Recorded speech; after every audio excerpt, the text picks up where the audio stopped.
নমস্কার বন্ধুরা, সনাতন প্রবাহ মোটিভেশন চ্যানেলে আপনাদের সকলকে স্বাগত। শুরু করছি শ্রী শ্রী মায়ের কথা।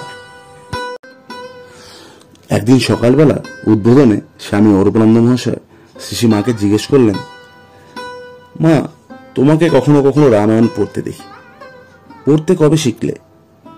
মা বললেন, ছেলেবেলায় প্রসন্ন, রামনাথ ওরা সব পাঠশালায় যেত, ওদের সাথে কখনো কখনো যেতুম, তাতেই একটু শিখেছিলাম। পরে কামার পুকুরে লক্ষ্মী আর আমি বর্ণ পরিচয় একটু একটু পড়তুম।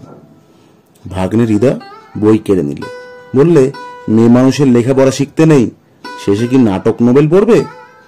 লক্ষ্মী তার বই ছাড়লে না, জিহারি মানুষ কিনা, জোর করে রাখলে। আমি আবার গোপনে আর একখানি এক আনা দিয়ে কিনে আনলুম।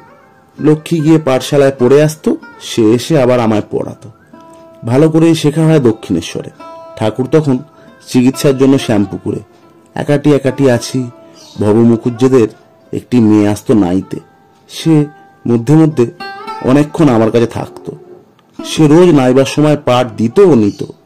আমি তাকে শাক পাতা বাগান হতে যা আমার এখানে দিত তাই খুব করে দিতুম। শ্রী শ্রী মায়ের লেখাপড়া শেখার ইতিহাস কেমন লাগলো তা অবশ্যই আমাদের কমেন্ট করে জানাবেন। আজ এখানেই সমাপ্ত করলাম। পরবর্তী এপিসোড থাকছে পরের ভিডিওটিতে। আজকের ভিডিওটি ভালো লেগে থাকলে লাইক, কমেন্ট ও শেয়ার করতে ভুলবেন না। পরবর্তী এপিসোডটি সবার প্রথমে পেতে চ্যানেলটিকে সাবস্ক্রাইব করে বেল আইকনটি অবশ্যই ক্লিক করে দেবেন। ধন্যবাদ।